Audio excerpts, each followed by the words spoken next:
Hello, darling, and welcome to the Fuck It Up Comedy Club podcast. I'm your host, Kima Bob, and you are now tuned in to an unapologetic celebration of comedians of color who are not cis men. Yes! And the church said amen, and a woman, and a person.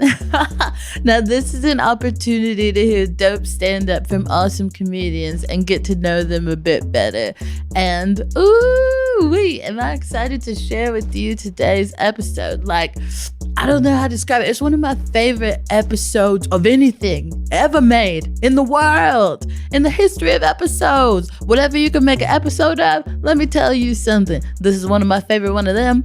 And it's because I am being joined by Thanyia and Desiree Burch, and there's so much energy and love and presence and talent and fierceness. But before we get into it, we kicked off with a couple moments that Thanyia and Desiree found to be fucking incredible.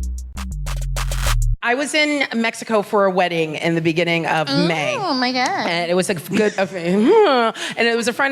wedding of a good friend of mine, to which I brought my boyfriend. So it was the first time we were going to a wedding together. Aww.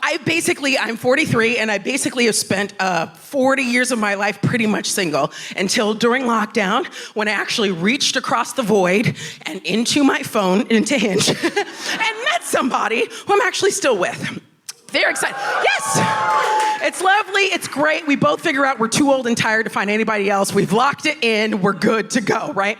And he's very lovely. He is a Greek Cypriot, which, as British people, you guys know what Cyprus is. You're very familiar. You're like, that's where we go funnel all of our money to launder it and then have a nice holiday. But no one in America, I found out, understands what the fuck Cyprus is, right? So I might tell people, I'm like, oh, no. They're like, oh, he's Greek. And I'm like, no, he's Cypriot. And they're like, what is that? I'm like, okay, so basically, a Greek Cypriot is a Greek guy with just a soupçon of suspicious package. Do you know what I mean? Like, he's the guy who's definitely getting pulled out from TSA. His beard is too fucking big to be up to any good. Do you know what I mean? He has like a huge Osama bin Laden beard, which I fucking love. I fucking love hairy men, and I didn't realize until I met him. It's so good. And I mean, it's amazing because like all of my hair is in the northern hemisphere, and his is all eyebrows down.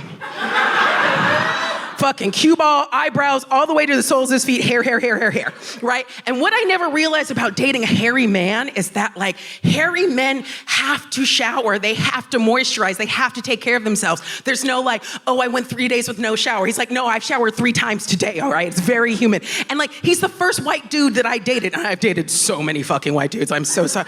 I mean, look, brown people, I've dated 9 guys named Dave, all right? Like, I'm just telling you, my credentials are sound, okay? So he's the first white guy I ever dated who already knew how to fucking moisturize his whole body with different kinds of products. Like he already had argan oil, shea butter, coconut. I was like, bitch, are you kidding me? This is like the fucking like black section at a Boots that isn't behind a fucking lock and key. I went to his house to pick shit out. He was already fucking lubed up, ready to go. Like he smelled like a harem. I was like, you smell good. And like, we would go on our socially distanced walks, like during lockdown, out in the park and stuff. And we went out for this socially distanced walk. And like, I didn't realize this about big, hairy, beardy guys, but like, guys have beard envy, like serious beard envy. Like, I'm sorry, sir, I can see your beard. Do you get people coming up to you, like other guys coming up to you all the fucking time, right? Being like, oh my, like when you're around a hairy guy, like a beardy dude, other fucking non-beardy dudes come up to just walk up to him like a magnet, and they're like, my lord, my liege, how may I serve you? Like, it's just, like they're just like, he's somehow like some super alpha man for being able to grow this fucking Moses beard, you know? And like this dude, we were walking, this dude, I watched him cross the park, walk up to my boyfriend and be like, bro, your beard, man. Like he was like at the gym, he was like, does your beard lift, bro? Like, are you, like, what are you doing? Shakes? Like Huel? Like, what is that shit, you know? And like my boyfriend was so proud of himself. He's like, it's just jeans. I don't know what to tell you. It's just jeans. And I'm like, yeah, you like that? You should check out his fucking back, mate. Woo! Majestic silverback gorilla there. Like, he's the kind of hairy where I would not want to take him to the zoo. You know, everything on the other side of the glass would be freaking the fuck out. Like, how the fuck did he get over there? How the fuck did he get over there? Like, they would be losing their shit if they saw my boyfriend at the fucking, you know? And so, like, he's the kind of hairy where I've never wanted to make a sex tape. I've never had the inclination. But every time he and I have sex, I feel like David Attenborough should be narrating it. Right? But I felt fucking incredible because, okay, this was like a week from hell. But I paid for the whole week. Like, I paid for the whole week. Like, I bought our tickets. I got a room. I got a very good room because I could afford to do that because of some fucking TV money and also because of Mexico. You know, I was like, let me get a fucking 4-star room, you know, like, and I had like such a rough week with all these other things. But at the end of that week, we were sitting in like a bomb-ass fucking hotel room, like the best one in the hotel with like, you know, this little hot tub bath and whatever. And then we fucked in the room and I was like, my man is making me come in this room I fucking paid for. That is fucking incredible. Yes! Man. Oh, so good. Wow. I get so inspired by people who enjoy sex. This is wild. I'm looking at her like she's a museum piece, like, oh my God. Wow. Do you know what's fucking incredible? I chose to do a new show 2 months ago for Edinburgh this August. Yeah. Right? And at first, when I decided to change my show, I thought I was on crack, and it's fine, because I was. And, and it was so good. No, but, and what's happened now is that the show is shaped up, and it's a beautiful show, and it's a really good show. So, for context, a lot of people don't know that, like, people start prepping for a festival that's in August with a show sometimes years in advance. Yes. So, with 2-3 months before to totally switch the thing up. Completely new show. It's actually madness. Yeah. And that's really like I said, I was cool. smoking crack. And that good crack. But it was really good. Didn't even realize I was trying to fuck up my own life. But now the show, I'm really proud of it. And I think that is fucking incredible. That is. Yeah. So good. Please clap your hands, whoop shit, and welcome to the stage your host, Kima Bob.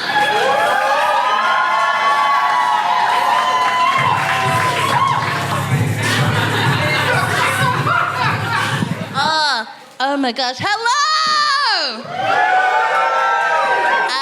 Have you guys ever heard that song before, Slut Him Out? It's a beautiful ballad. There's this one lyric that goes, they say all the nasty dudes are in jail, I tell them free them. And I'm like, yes, it's so good. Slut him out. Sometimes he needs to be slutted out. Welcome to the Films of Color Comedy Club. This is an unapologetic celebration of comedians of color who aren't cis men.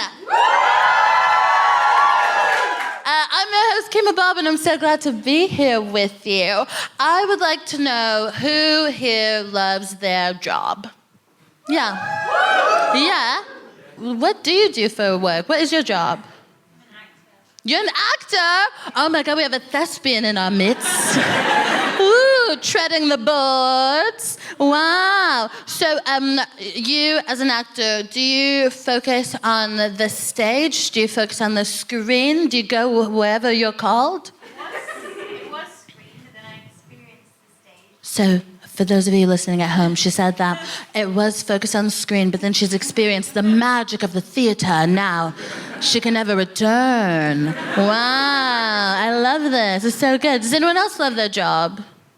You hate your job? Great. You love your job. What is your job? I'm a yarn dyer. A who? A yarn dyer?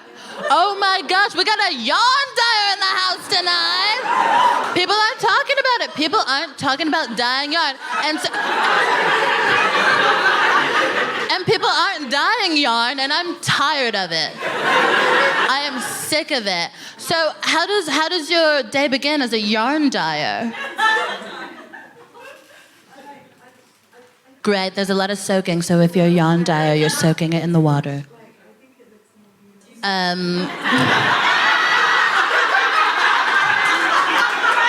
For those of you listening at home, our yarn dyer has informed us that it looks more beautiful when it's wet, and okay. I concur. It's true, because who likes it dry? No one. Wow, so you dye the yarn. Do you make things with the yarn once you've dyed the yarn? Yeah, it started because I became obsessed with knitting when I was pregnant. Great, you became obsessed with knitting when you were pregnant. Riveting. You wanted to keep your baby warm because you felt like your belly wasn't doing a good job. You're like, obviously it's very cold in my body. That's so sweet. I'm gonna cry now. So do you wake up like every day for your job like, yeah, let's get it?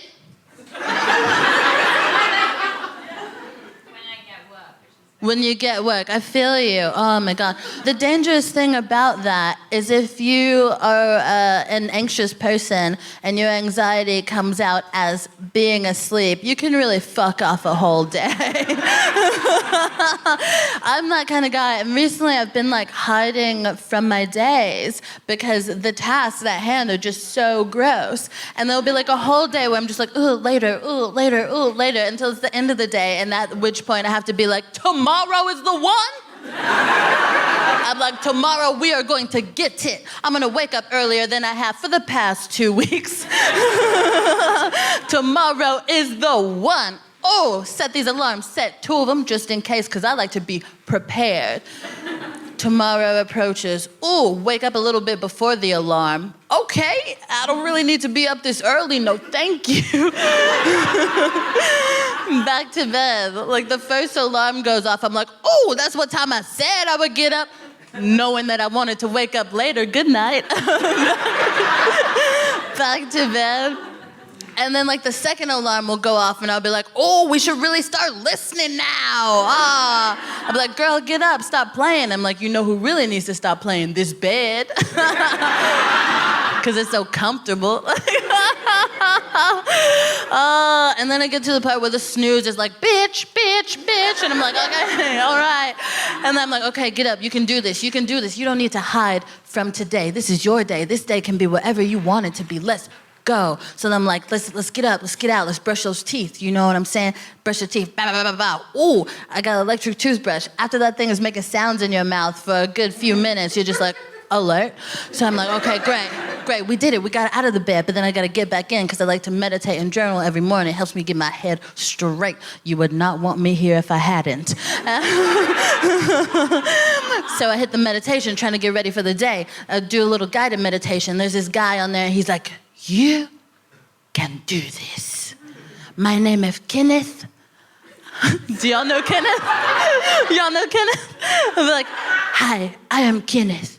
And today we are going to breathe together. And you will breathe in the power of the universe and exhale your own might. And it's like, oh shit, okay, Kenneth, turn up. I'm very excited. Yeah, thank you. So after like 10, 15 minutes of that, I'm like, yeah, we can do this. And then I'm journaling. I'm just like, you can do this. I'm like, yeah, let's get into it. Ooh, roll out of bed. See the to-do list. Open the computer. And I kid you not, every day my first thought is, you can do this, but do you have to? You can, and I believe in you, but do you have to? Because when you think about it, life is short, right?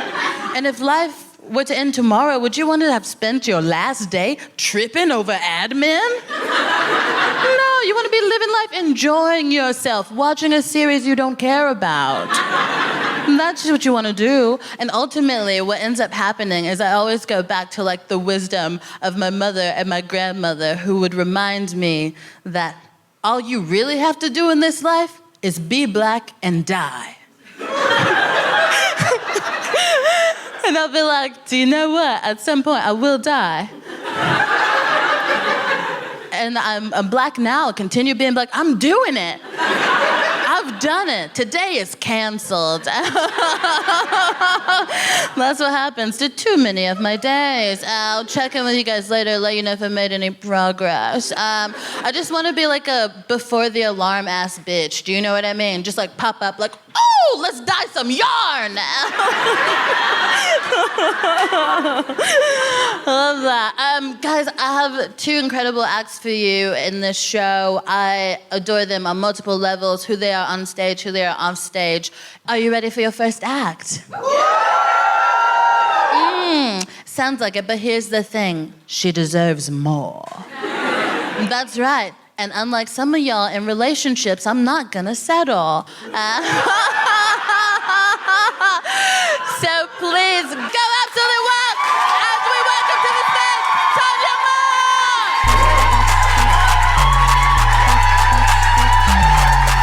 How we doing? We good? It's nice to be here, man. Thanks for pretending you know me. I love that shit. I've had a bit of a busy day today. I had to take my niece to wireless today. Yeah, she's 9. Are you checking out? She's 9. She's a tall girl. She's almost my height, and she was on my shoulders. Well, I'm a dickhead, is what I'm saying to you. I've spent all day being a dickhead, so I'm a little bit. If you look at my shoes, there's a bit of dirt on there. I'm not a tramp. I've just been being a. Don't look, black girl. It had to be. It'd be your own, innit? I said, if you look at my shoe, this bitch was like. Oh, fuck! Let me breathe. It's crazy. I'm out. Today didn't go the way I wanted it to go. I wanted to get up. I wanted to get my nails done. Look at my nails. They're hanging on for dear life. Look at them. They're angry at my cuticles. They're not even friends. My day has not gone the way I wanted it to go, but we're here, and I'm glad we're here. Thank you for coming out. I really appreciate it. I was on this TV show called Question Team. Do we know it? I was on this TV show called Question Team, and I'll give you the basics of the show. The show is like this. There's 4 comedians, right? We all go on, ask each other questions. At the end of the show, whoever has the most points wins, right? The excitement of the show is what you do when you're asking the questions, okay? So they came to me on Zoom and they said, Thanyia, what do you want to do? And I told them a range of stuff. They said, what's one of the wildest things you want to do? And I said, skydive, right? Nah, guys, look at me. Do I look like I want to skydive? Because I don't, right? I was calling their bluff, right? But they came back in 2 days and they were like, Tan, we sorted out the skydive. I was like, shit. Fucking... I called my mum. I was like, Mum, they sorted out the skydive. And she said, you blood clot idiot, and hung up the phone. Yeah, she hung up the phone. So I called my dad. I said, Dad, they sorted out the skydive. He said, babe, do you want me to come with you? And I was like, oh, that's nice. Look at him being emotional. I love that for me. So the next day we got in the car. On the way there, I was facing a big fear. This is a big fear. It's a big fear. I was feeling all the feels. My heart was beating, right? As we got out the car, they rushed us straight into security. I didn't listen. Let me tell you why. I had 5 questions to remember as I was falling through the sky, right? Yeah, you felt that, innit? Yeah. Falling through the sky, right? And it's at that moment I was thinking to myself, what's happening? You see that guy who jumped out of the plane the first day? See that first guy who did it? I always think to myself, what wasn't happening on that day for him? That he was inside a plane, safe, and just decided to say, I want to jump out. Like, what was not happening? Do you know what I mean? So after the safety briefing, they put on my outfit, and then we went over to the plane. Now, I say plane because that plane was older than all of us combined, right? It was the first idea of a plane before planes became planes, right? You see a picture of this train in a nursery. That's how fucked up the plane was. There was no doors, no chairs, right? We got on the plane, and we just straddled this hump and held onto a rail, and there were 3 cameras around me, all 3 of them. The producer said, Thanyia, on the way up, try and look like you're having fun. What? Right? As we're going up, I was doing it tandem, so I was attached to a professional skydiver, right? He tapped me and he said, Tan, do you remember the safety briefing? And I was like, of course I do. He said, so you know, when we go up, we're going to level out, we're going to go towards the edge, you're going to cross your arms, put your feet back, say your first question to the camera, then we're going to go. I said, cool, I got that. That's nothing. Right? So we got up and we leveled out, and we started to go to the edge.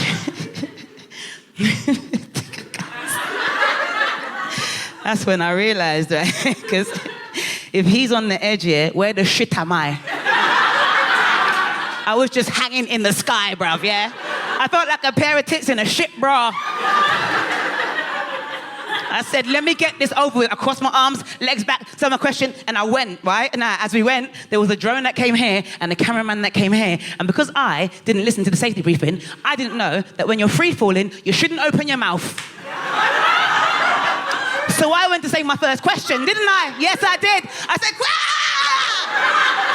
Now I've gone and I've hit this guy, now we're just dying, guys, we're just dying, right? And as we were dying, two things came to my mind. One, do my bra and knickers match? Yeah, yes. Because if I die and they don't match, my mum's gonna be mad.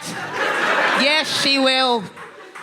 Number two, from this height, can birds shit in my mouth? Yeah. Because now it's stupid, isn't it? Now I'm falling and I'm arguing with myself because I'm like, that's not even, is that possible? What's the bird gonna do? Just back into my mouth and shit? Is the bird gonna shit and I'm gonna fall into the shit? It's so dumb. Also, if you're someone who thinks like me, when you're falling towards a cloud, you're not gonna hear it like this. Just gonna go through, okay? Just gonna go through. I was like, oh, it's a cloud. Oh, it's a cloud. It's a cloud. It's just a fucking cloud. And we went through the cloud. He pulled the parachute. I was like, great, we're not dying, right? This is nice. And we glided. I did my questions to the camera, and we came down. And I was so happy. I felt like I had conquered a massive fear, do you know what I mean? My heart was beating, my adrenaline was high. I went over to my dad, he hugged me. He was really happy with me. He was so proud of me. I was so good. I said, let me go and make sure the producer's happy. He said, Tan, that was great, but you gotta go again. Yeah. Because it's TV, innit? You don't do nothing once in TV. It's minimum twice. I looked at my dad looked at me and he was like, babes, can I have your car keys? And that's when I realized he didn't care about my life. He wants my fucking car. So now we're going back over. We get back into the plane, right? This time, I can look like I'm enjoying myself, can't I? So I'm just like, I'm cool. I've done this before. So I'm sitting, I'm straddling, I'm holding, and I'm like, oh my God, this is so much fun. This is awesome, right? We get to the top. He taps me. He says, Tan, we go up, we level out. We go to the edge, cross your arms, legs back, say the question, and we go. And I said, that's cool. We can do this. We got to the edge. You know, I was a pair of titties, said the question, and we fell. The cameraman came down, the drone came down, and I said to both of them, because I'm not a dickhead, right? Yeah? So then we were going towards the cloud. I had a little panic, but we went through it. It was great, right? And then I pulled the parachute, and then I did the questions. He said, Tan, do you want to have a go at gliding? I said, babe, am I black, right? So I grabbed both of them, and I just pulled one side and we went spinning. It was crazy. So I was the one that almost killed us, but it was wild. So we came down, feet on the floor, my adrenaline's high, proud of myself, done the job. They rushed us into the car. I don't know what to think or feel. Then I calmed down, and I thought to myself, Tan, that is the whitest shit you've ever done. I felt so white. I just started sending complaint emails. It was really, really weird. I did. Got out of the shower, didn't cream my skin. It was wild. It was wild, man. What else is there? Anyone else put on weight over the last couple of years? Oh, that was a lot. Oh, no. That was... How much weight did you put on? 30K. 30G. And what's that in stone? He's that guy, innit? How old's your son? 19 months. Bitch, how old is your son? Tell me in years or shut up, bruv. The fuck? Come in there with your 30 kg shit. You better go on Google right now, sir. Come to my workplace embarrassing me. You take this thing, and I'm sweating as it is already. I can't even take off my coat because my wax lady's on holiday. The under here is a lot. It looks like you. My armpit looks like you. It's aggressive. You're not allowed to laugh, you're white. All right, so, no, I'm joking. I put on 2 dress sizes, and I'm gonna be honest, guys, I'm not buying nothing new. I'm just wearing the shit that stretches, okay? That's it, that's all that's happening here, yeah? Now, we're getting fit, so we're getting back out again. I wanted to get myself a new toy, got myself a Peloton bike, right? Now, if you don't know what a Peloton bike is, it's a spin bike, comes with a flat screen TV on the front. I said that in Crawley the other day, right?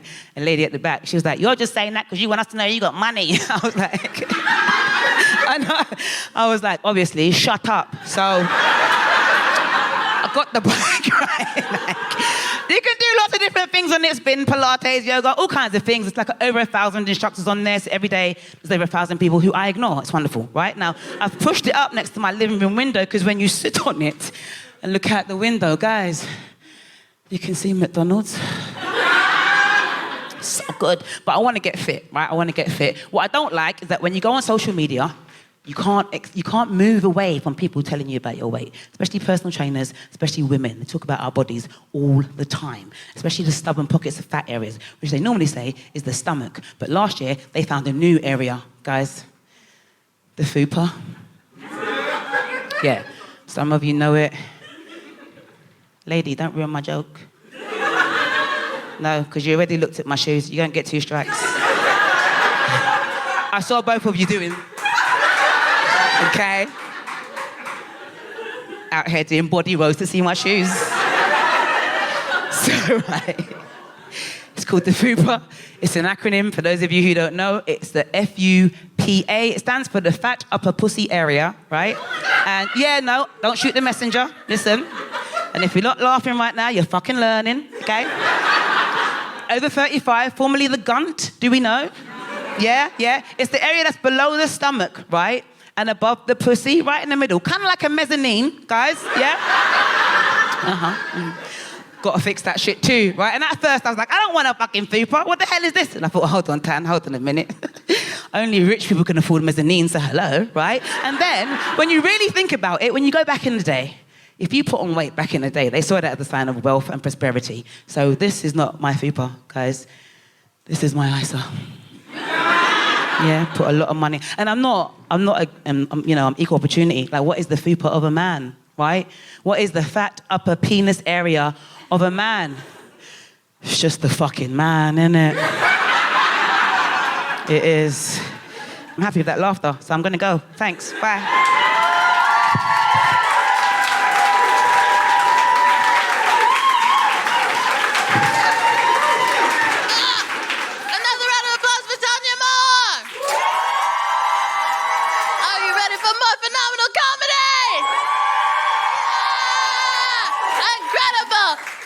You are going to love this. Help me welcome to the stage the incredible Desiree Burch!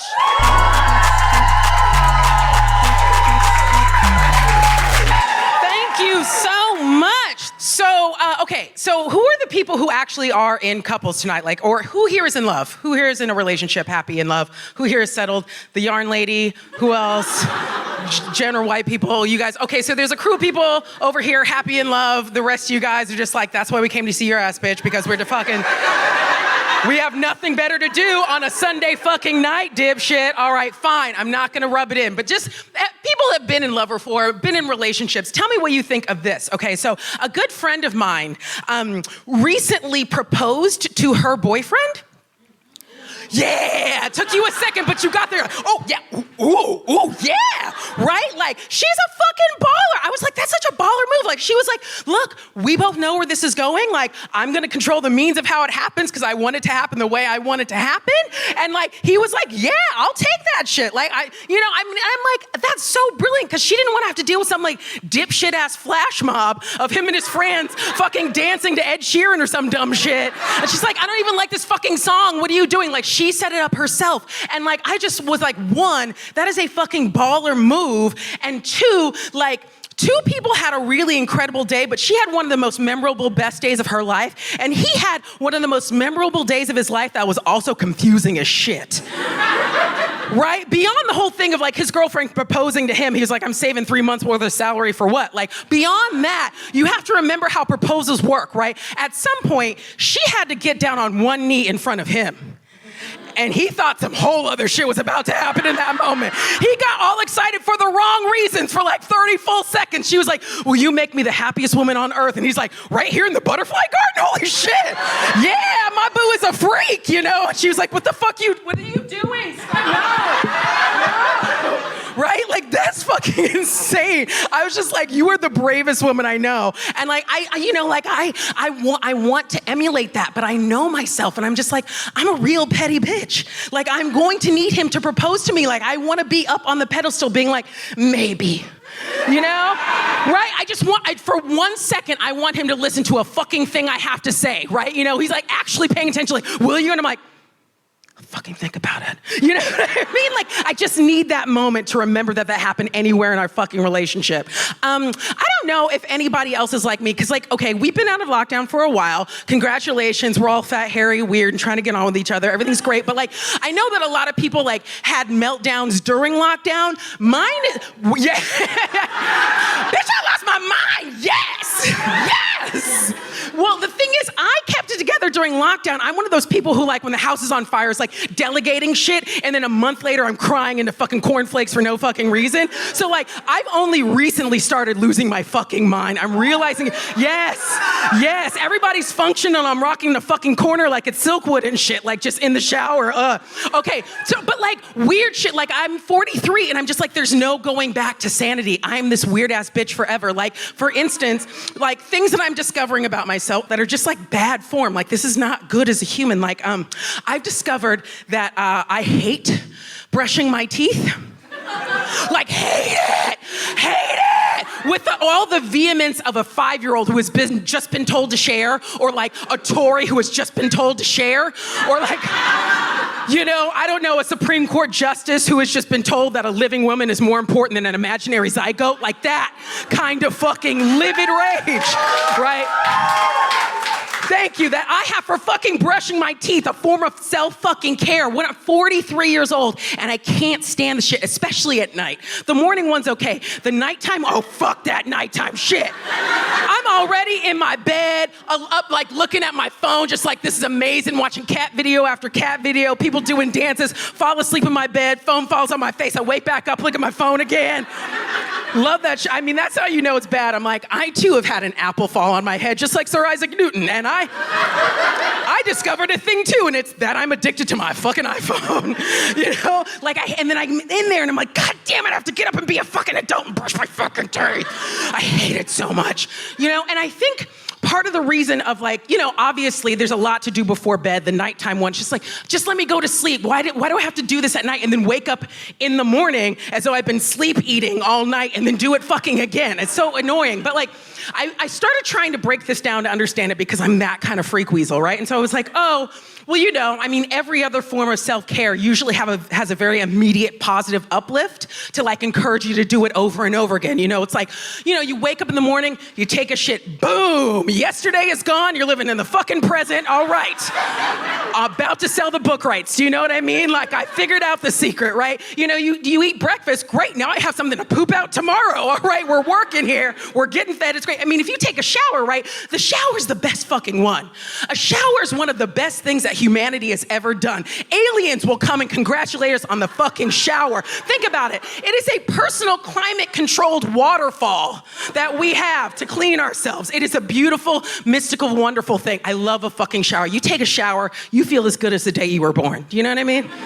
And to be perfectly honest, you feel better than the day you were fucking born. That day was fucked up as hell, right? Like, think about it. What other day did you start out covered in your mommy's pussy, right? Just all in your mouth and your nose, and you come out, you wake up, there's a woman covered in blood screaming at you. You're screaming. Somebody in a lab coat slaps you and is like, go. And you're like, ah! That's how everybody started their life, unless you were born in a kiddie pool, in which case your parents were fucking weird. Okay, I'm sorry. So, I mean, back in the day, now everybody's doing it. Now everybody's like, ooh, I just bought a jacuzzi. I'm in the bathtub. This is totally safe. Anyway, good for you. So I think it doesn't have the same sort of positive benefit that other things do in our lives. Also, I realized personally that I think I'm doing it wrong. I'm pretty convinced I'm doing it wrong, okay? Because I've seen toothbrushing in TV and film. And everybody seems to have like a lot of flair and style when they're brushing their teeth, right? You watch it on a TV show, you're watching a sitcom, right? You see a couple, you know, a very heteronormative couple on a fucking major network sitcom, right? They're having some pre-bed ritual. They're talking about the events of the day. You know, the woman comes out, she's brushing her teeth, right? She's standing there brushing her teeth, having a conversation, brushing her teeth. Also on her phone, trading stocks, brushing her teeth, checking her cryptos, brushing her teeth, fitting in a game of Fortnite, doing some crunches, brushing her fucking teeth. Meanwhile, when I go to do it, I am hunched over the fucking sink like Quasimodo, a full car wash running down my right arm as I'm just doing this, trying not to drool into my tits, and I'm going, Desiree, you graduated from Yale. Why do you look like you had a lobotomy yesterday? Like, no one can ever see this, Desiree. Do you know what I mean? And I have not managed to perfect that fucking technique over what? Would that be 38 years of brushing my teeth? Do you know what I mean? Like, it's a long time to practice something to still look like an asshat doing it, right? And like, think about it. Like, the thing about toothbrushing is like the sheer amount of time in your life that you don't realize gets funneled off into this fucking useless activity because your teeth are never gonna be good again. Right? They're never gonna be as good as they were yesterday, right? Or 2 days ago or 3 days ago, you're just slowly going into the ground, scrubbing away, being less good until one day you die with your face looking like a haunted house and a broken picket fence of teeth in front. And you're like, ah. That is how it all ends, and yet we keep trying, right? Think about the amount of time. If you do the adequate amount of toothbrushing, 2 minutes in the morning, 2 minutes in the evening, 1 minute of flossing, okay? You gotta be thorough. Make sure you floss, okay? The plaque gets into your fucking capillaries, into your heart. It chokes you in your sleep. It's important, all right? Just think about the amount of time that you spend brushing teeth. That is 5 minutes every single day of your adult fucking life you're spending doing this, right? Now, let's do the math on that. 5 minutes every day times 365 days in a year times 72 years. The average lifespan is 78. Let's get rid of those first fucking 6 years you weren't doing shit, all right? Let's be real, all right? 72 years, all right? Plus, we have to add the leap days. There's 18 leap days that are gonna happen in there times 5, okay? Add that all up, divide that all by 1,440 minutes in a fucking day, and you will have spent 90 full 24-hour days in your lifetime doing this shit. 90 fucking days. That is 3 months. 90 days is a fucking probation sentence you could have gotten for doing some fun shit. 90 fucking days. 90 days. If I was a white cop in America, I could have killed any ethnic I wanted. Anyone. 90 days administrative leave. Do you understand what I'm talking about? 90 days. I could have had 2 abortions in Texas in 90 fucking days, right? I would not have had time to figure out if I was pregnant. I would just have as much fucking as I could in all that time and schedule them 6 weeks apart and just be like, just get it all out. I'm on a no baby diet. Just scrape them all out, all right? That you have to plan ahead, ladies, okay? 90 fucking days. That is a long goddamn time we're spending doing something that I'm clearly doing fucked up, and so are you, because you laughed at that shit. All right? 90 fucking days. And the thing is, you know what fucks us all up? You know what fucks us all up? Baby teeth. Baby teeth. Think about it. Do you get a second chance dance on any other part of your body? No. One and done. You get one pair of fucking knees, and if you're like me, you fucked it up, and it's gonna be fucked for fucking ever, right? Every single person here has a messed up joint somewhere in their body that is never gonna be good again. But no, baby teeth. You get baby teeth. You get a trial run. Your parents say, oh, don't worry about these baby teeth. Those are your baby teeth. One day they're gonna fall out, and you're gonna get your real teeth, but as long as you got baby teeth, you can do whatever you fucking want. No rules. You can like just go to sleep with Haribo in your mouth, just huff pixie sticks all night long, rub them on your teeth. You can suck your thumb until they look like piano keys if you want to, up until about the age of 8. And then you get a chance to start the fuck over. And meanwhile, they have decided to like reward you for losing body parts by inventing a tooth fairy. A fucking full adult female in a tutu crackhead coming in to steal your body parts for cash. They have monetized your failing body, and you're like, this shit is fun. Like, if you planned your life right, if you came in reincarnated with a plan, you could have a full-blown meth habit before the age of 5, right? Get some teeth, do a bunch of meth, lose all your teeth, put the fucking teeth under the pillow, wait for that tooth fairy money, buy one more bag of meth, right? Stick that dismount, and by age 6, you are clean and sober. You are focused on your path with Christ. Do you know what I mean? You got your shit worked out if you wanted to. If somebody just told us, like if one day your mom who was like screaming at you was like, you want to do some meth? Let's do it right now. Like that is the perfect time to do that shit. Okay, look, I know I'm harping on this, but like I told you, I lost my fucking mind. Okay, I know that we all binge stuff during lockdown. Did anybody binge watch Star Trek Discovery? I'm just telling you, it is the only depiction of the future these days that is not dystopian. Everything else is what we really deserve. And this is what the world could actually be if we gave a shit. It's really beautiful. So there's this like, and it's so diverse. Like everybody's every different skin color. You know, even the Borg has pronouns that are different now. Like it's amazing and evolved. It's beautiful. So there's this first season, right?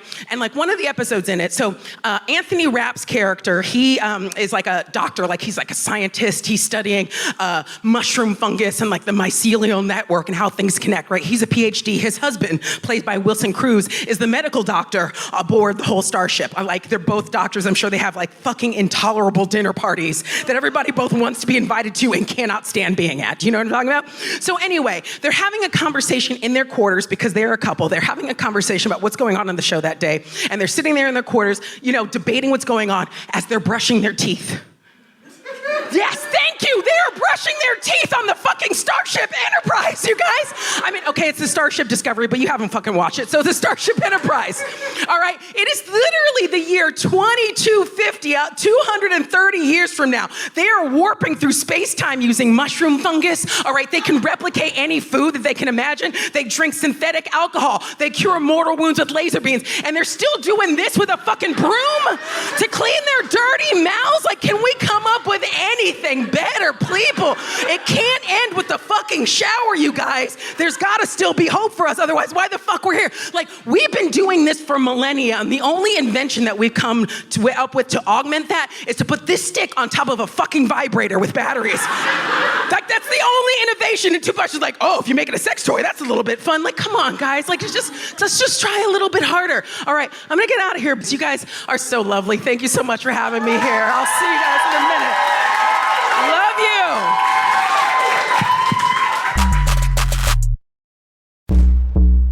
Hey, it's me, Kima B, letting you know that if you like listening to us fuck it up in your house, if you like listening to us fuck it up in your car or on your train, you will absolutely love being in the room where it happens. We usually record our episodes in London in front of a live audience, and let me tell you, it's one of the most beautiful audiences I've ever seen, and I would love for you to join us. For more info, check out Fuck It Up Comedy on Insta or Twitter, or go to fuckitupcomedy.com. Please, welcome back to the XCC. Tonight we've had Thanyia and Desiree Burch. So good, gang.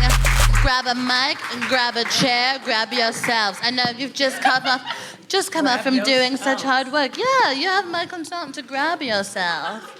Guys, thank you for coming. My pleasure. It's been nice. Thanks, guys. It's been nice. You're really lovely people. They're cute. I'm sorry. I know. I had a window of jokes, and then everything else is sincerity. I just feel like when I see people, I'm like, it really is lovely to see you. I hope you're doing well. Okay. Honestly, look, I'm the kind of person where if you ask me how my day is going, you are liable to find out. Yeah. I'm not gonna be like, it's fine. I'm gonna fucking tell you. No, thank you guys seriously for like your time and energy. I'm not paying $1 million, and you're both worth it. So I appreciate you being here. I'll take it. What'd you say? I'll take the $1 million. You will take them? Yeah. Okay. Does anyone have it? Or do 4 people have $250,000 on them currently? Yes, crowdfunding. That'll work too. Yeah. We are in the era of GoFundMe. Do you think that ever happens to rich people? Do you ever think they go like, so actually, spoiler alert, I'm going to high security prison or like minimum security. Hell yeah. Because I ripped off a bunch of people, but if you want to get me out on bond, if like 3 of you would put in like $250 million. Yeah, we can do it. We can do it again. I'm willing to run that scam again. Very exciting. I want to ask you both, what is something that you're horny for right now? And by horny for, I mean, you could be horny for shoes. You could be horny for love. Yeah, but what's something that you really want and you're, I don't know. Are you feeling horny? I'm horny to be left alone. Yeah. yes. So good. Yeah. Because I live with my partner, and I get really excited when he's like, babe, I'm going out tonight. Yeah. Babes, like, that makes me wet. Do you know what I mean? Like, I'm like, oh my God, are you out all night, babe? Like, it's really fucking wild. So good. Now, do you get up to anything fun when he goes? Or yes, like, I just sleep wanna in a watch... star. Like, I just have the bed to myself. Oh, okay, yeah. That's literally it. You say you sleep in a star? Yeah, I do snow angels in the bed because I have it to myself. Doing donuts in the bed. Right? Just that fucking Homer Simpson thing over and over. Just end up doing shit he doesn't like. So, like, I eat shit in the bed because he yeah, you know, that kind of stuff. Yeah, and he always finds out because there's always crisp in there somewhere. Do you have some Ferris Bueller moment when he's coming home and you're like, oh shit, he texted, he's at the train station? I wish. I'm just like, he's gonna have to find out. You want to be with me, you gotta be with all of me, sir. 1,000%. Yeah, that's it. Yeah. Do you have to be horny for something that you have or something that, or have had or something that you really want? Just anything that you want. I mean, the thing that I'm most horny for is for, like, I don't know, Londoners to remember some fucking manners. Yeah. Like, I don't know. Not, well, yes, on the real, but like not, because I lived here before this pandemic, and I don't know if you guys have noticed, but like since, people have lost all fucking style or like how to interact with humans, and like I'm experiencing or seeing weird antisocial shit on like the trains or like whatever. I'm just like, no, go back to your fucking sorry thing and not the like, I'm drunk, fuck you thing. Yeah, like, I'm not sorry no more. Yes, exactly. You've officially stopped being sorry, and I was like, ooh, I was getting used to that. Actually. Apologize. You know, just like there's just been some random like rude things or like that I'm just like, that's not necessary. But it happens a lot on the road as well. Yeah. Like driving. Because you guys both drive. Because I'm not saying I have road rage. I'm saying wait, if you drive in London, you cannot not have road rage. It is impossible. Like that. It is impossible. I've been in both of your passenger seats, and that is accurate. I just want to say that I have both feared for my own life and the life of others. And then you were like, oh wait, they don't have guns here, so it might be cool. Okay, we good. Because you know a bitch from LA, so. Honestly, my Nana kills me. So my Nana is like 70-something years old, driving around in Texas where they are strapped up. Oh, yeah. And she will just yell at a motherfucker out the window. And I'm like, Nana, you know I can't fight. Nana, please. Oh my God. it together. It's unbearable, honestly. I want to ask you guys, because we were remarking over like how like gorgeous the audience is. When you guys started, were there a lot of like spaces, I guess, like this or whatever? Because I feel like there's there are rooms that are full predominantly of black people, and there are rooms that are fully predominantly of white people, but like, yeah, were there a lot of like mixed up spaces? Don't laugh at me. Except for during sanctioned times. Yeah, but I look like a fucking clown to you. Oh my God. Go on, babe. Well, I was going to say, I mean, sure, when I started out, because I started out in New York, you know what I mean? Yeah, so like there was more diversity just because there was more diversity in the city. But that said, it wasn't necessarily hugely diverse because like, I think that promoters and audiences or whatever just tend to kind of like, you know, it was always like the best of Irish show or like, I mean, it's funny. You only get Jewish showcases at Edinburgh because like Jewish showcase is just comedy in New York. Do you know what I mean? Yeah. That's what stand-up is, you know? So like, but it's always like, oh, urban night or this, whatever. So like, that's the way that they market it. So yeah, even though there was more diversity at certain kinds of shows, it usually wound up being sort of funneled into different kind of categories based on sort of old identities that no longer really appeal to people, obviously, because this is like a Femmes of Color show, and like your audience is from every walk of life. We love femmes, we love color, we love comedy. Yeah, people love colors. People love colors. Yeah. What about? What was your experience, Thanyia, about the early days? I feel like. Yeah, in the beginning there wasn't. I started off on the black comedy scene, so when you have a black room, it's always peppered with other people, but it's not as mixed as it is tonight. And when you have a mainstream room, it's always got one black person, but it's not as mixed as it is, right? Yeah. And then you just look at them and you're like, I love you, and I'm gonna try my best not to embarrass you tonight. Babe. It's sad when you see a black person in that space and you go to give them the nod, because we all know the nod. Do we know the nod? Yeah. No, the nod there. Do you know the nod? Do you know what the nod is? Oh. No, I love that you don't. I'm not going to tell you. It's sad that and they go to and they don't give it back to you. That hurts my soul, right? Oh, listen. Let's have a little moment. I like to aggressively compliment strangers on the street, and the girls in America, they're a bit more here for it. And sometimes the British girls think, like, if I'm like, oh my God, yeah! And they're like, like I want to steal their shit. Yeah. Like I'm like, ooh, that jacket? And then she's like, please don't take it from me. Like, I love you. I'm like, I love you, sis. And she's like, we're not related. I'm like, please, have this moment with me. God. Although, also you could be like, I'm African American, so you don't know that. That we're not related. Like, we very well could be. Yeah. My life is mysterious. Yeah. Oh my God. 23 and we, you know? I am finished. Can I ask you guys, like, what has comedy taught you about yourself? Oh. I know. Wow. I know. I don't know if I should say that. Yeah, right? We're all trying to think of something fucking uplifting and positive. Yeah. And not the real I'm shit. trying to say something that will allow people to come and watch me again. Yes. Yeah. Because if I say comedy has taught me that I don't like rooms full of people, that's not going to go down well. Yeah, no. Okay. Yeah. But it gets to a space where you're like, I want to come and perform, and then afterwards I want to act like nobody knows me. Yeah. It's really weird.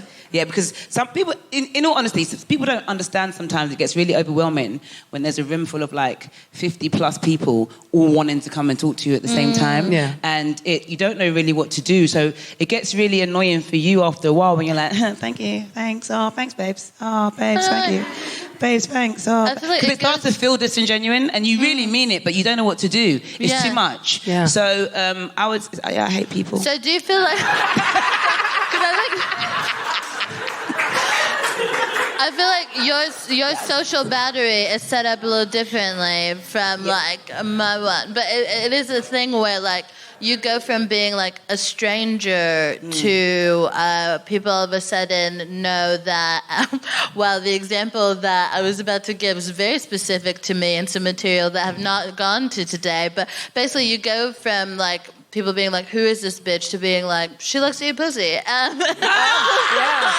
It goes from stranger to like over familiar. Yes. Do you know what I mean? And when my parents listen, shout out to my parents who will hear this at some point. Yes, and she really does love pussy. Yeah. No, again, it's one of those.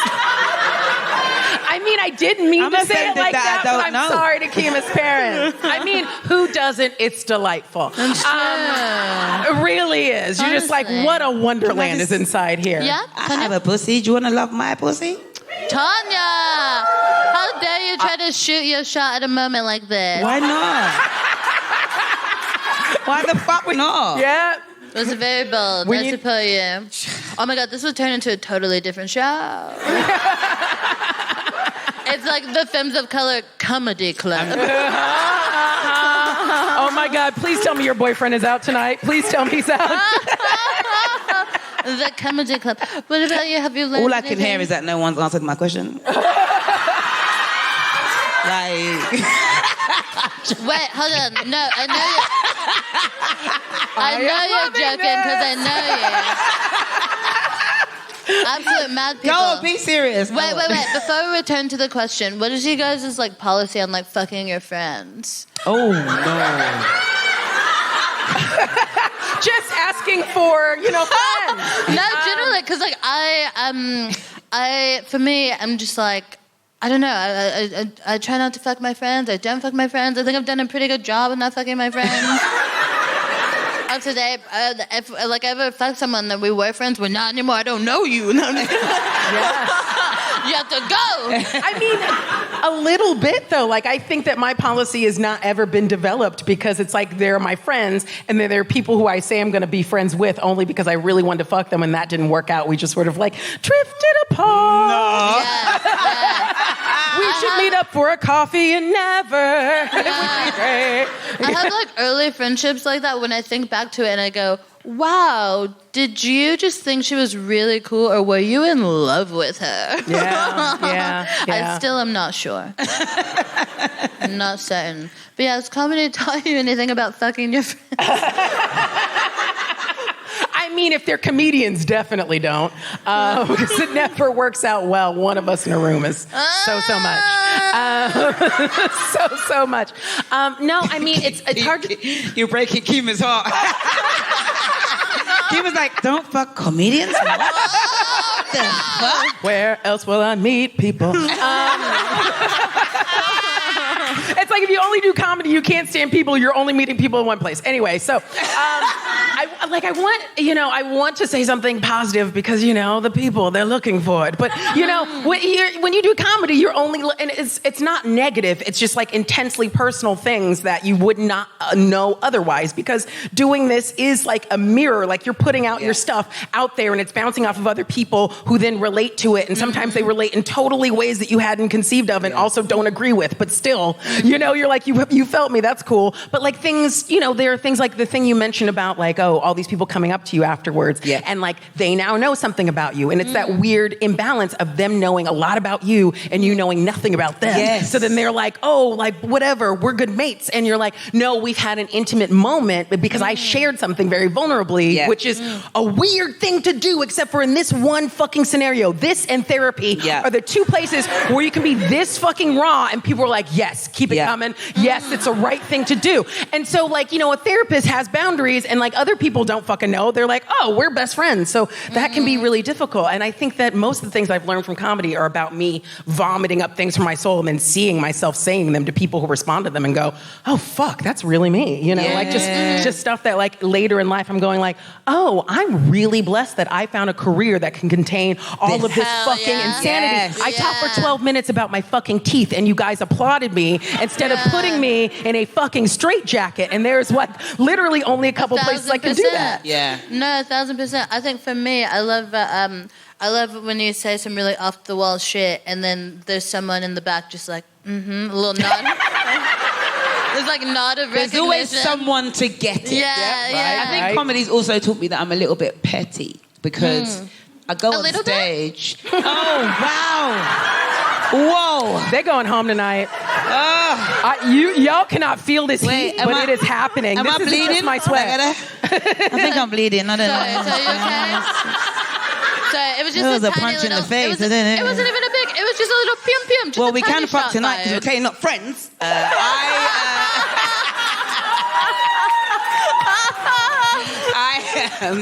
No, because I spend a lot of time, like, when you craft material, you spend time crafting it and you go on stage and you do it over and over and you get it to a place where everyone will like it, right? So I've crafted this material about my name and I do this whole thing about my name and like the whole thing about the H and the Y and the I and it's a whole bit, right? And then people still have the nerve to call me Tan. After all of that. And you're like, we're not friends. Please respect the last 3 letters of my name. And use them.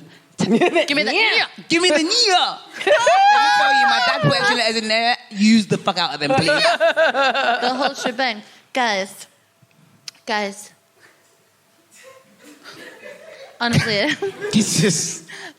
This audience, I can't handle. I'm just kidding. I love you. Oh my God, I do. I love you. Shut up. You can only say that to people you love. It's true. I love you so much, but seriously, shut the fuck up right now, or I will end you. I feel like both of you guys have a really, yes. Yeah. Sorry. No, don't be. Do you know what's happening? No. You hear them at the back. Yes, I do. Here's the thing. That's my friend. Yeah. And Yeah. Are they dying right now? the more, yes, yeah. What? So you got to ignore him. If you bring it up, it's going to carry on. Amazing. I want to ask, I feel like both of you guys do a good job of like listening to yourself and like following your flow and guiding your careers based on like how you feel, not necessarily outside like demands and pressures. And just wondering, like, how did you, I guess, learn to like listen to yourself? How do you listen to yourself? Like, do you believe in intuition and shit? Ooh. Interesting.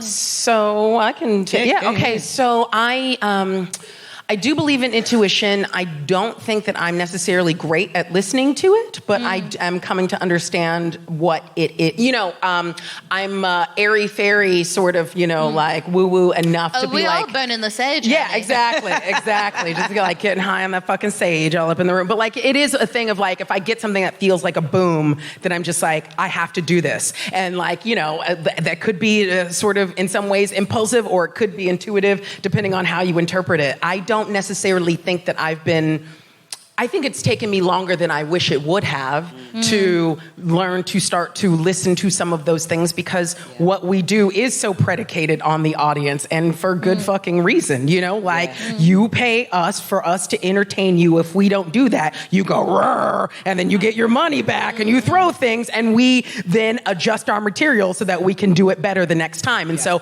by nature, we, you know, I think this is a job that rewards people pleasing to a certain extent, you know, and also doing that creatively with a certain voice, because if you are a people pleaser, underneath that, you have a lot of fucking opinions you've been holding inside for a long, long time, you know, and so you're trying to find a way to nuance that and get it to people who like it. So at a certain point, you realize you've been doing that so much that you go, oh, how much of this is what I want to say and how much of this is what I know will work? Yeah. You know? And then you start to question, like, because it should be there should be a good balance of you get some, I get some, like we both did and we both got off, you know, roughly the same time, and it wasn't like pie in the sky for one and nothing for the other one, you know. It should be a little bit of like, yeah, you know, and that 1,000%. it's a balance. And I think for me it's taken me a while to know what to give and to not like just give everything because I have fucked up parents. Who I love, but I do this because they ignored me, full stop. Oh, yeah. Oh, yeah. When people are like, what do your parents think of what you do? I'm like, they don't think shit. They fucking don't care. Do you know what I mean? Like, they just don't, you know? I hear you. Yeah.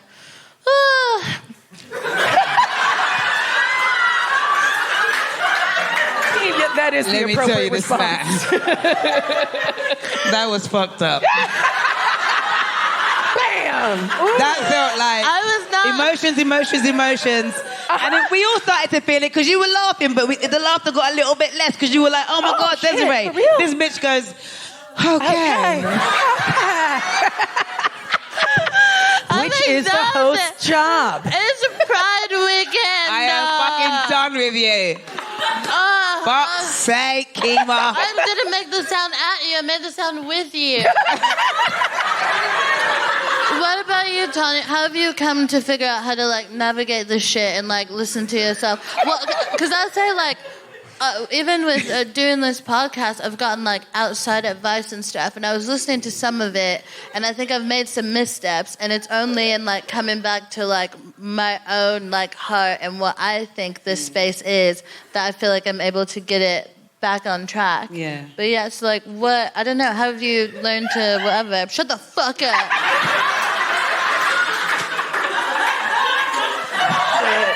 The problem is it won't stop being funny. At all. Fuck. I've known him for over decades, and it's hilarious to me.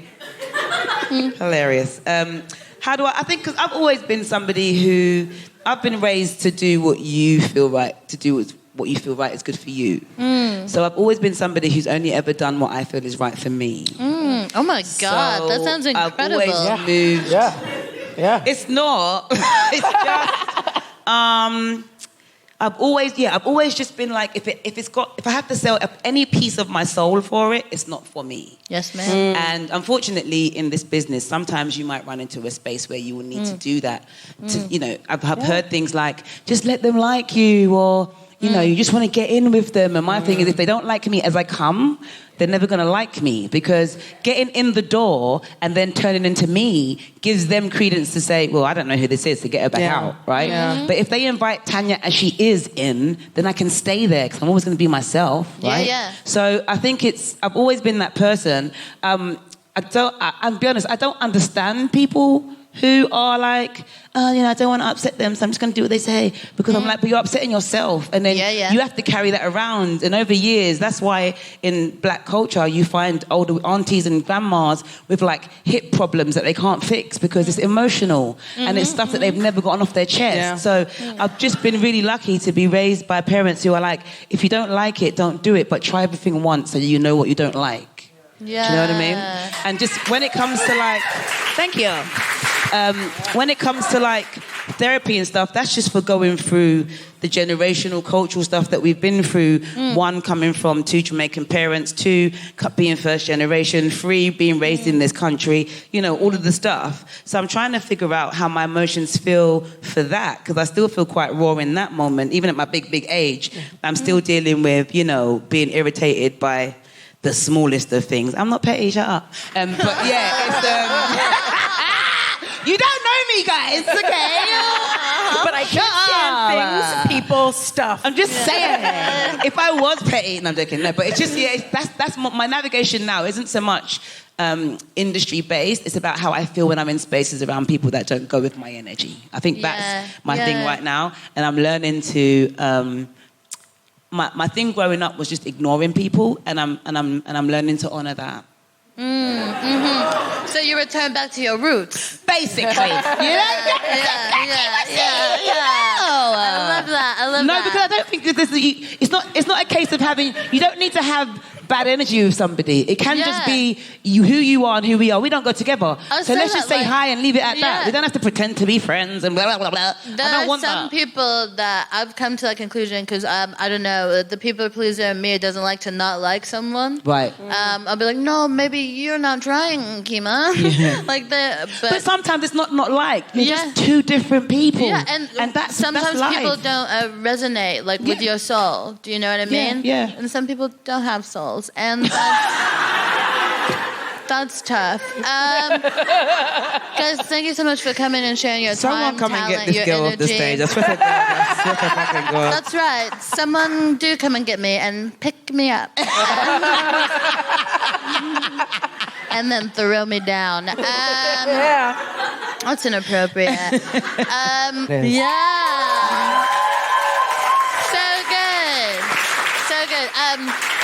You guys are both absolutely brilliant. I know, and if these people didn't know, now they do. Thank you so much for sharing your time, your talent, your energy with me. Give it up one more time for Thanyia and Desiree Burch! And to the front. I love that.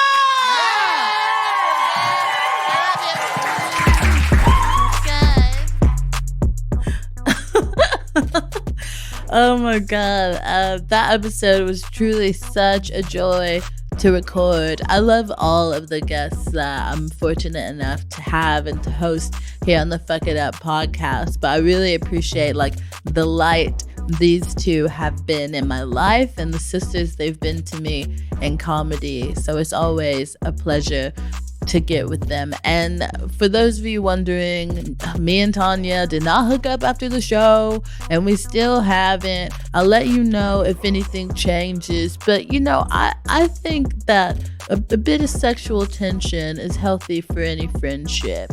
And that's why I'm not anyone's therapist.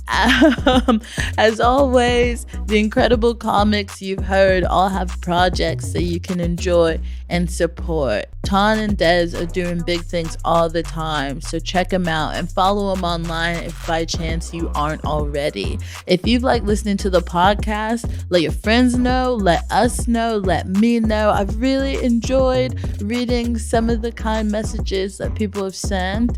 It's been really nice. Shout out to you, Claudia. And other people. I don't want anyone to be like, what kind of message did Claudia send? It was a regular message. It just really touched my heart. But yeah, continue to let people know and let us know. Really appreciate it. The Fuck It Up podcast is brought to you by the Femmes of Color Comedy Club, the House of the Guilty Feminists, and is a